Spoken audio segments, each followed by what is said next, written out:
ఈ ప్రహారీ గోడ వరకు ఓల్డ్ అంటే ఫస్ట్ డెవలప్మెంట్ చేసింది. ఇప్పుడేమో ఇది న్యూ డెవలప్మెంట్. చెట్లు కంప్లీట్గా రాజమండ్రి నుంచి ఫ్రూట్స్ చెట్లు, కొబ్బరి చెట్లు అన్నీ తెప్పించి పెట్టడం జరిగింది.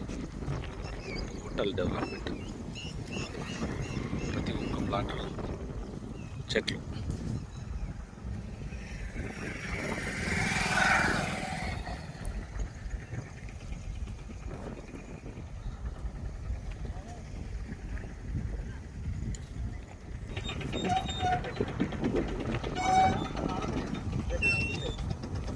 ఒకటి 5 గుంటాస్ మొక్కలు పెట్టడం జరిగింది.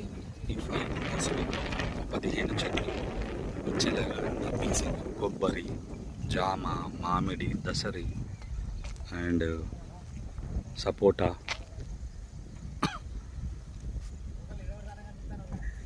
ఇవన్నీ టోటల్గా చెట్లు పెట్టించి 2 సంవత్సరాలు total maintenance, drip irrigation, drip ఇరిగేషన్తో పాటు మొత్తం 2 సంవత్సరాల మెయింటెనెన్స్ ఇస్తున్నాము.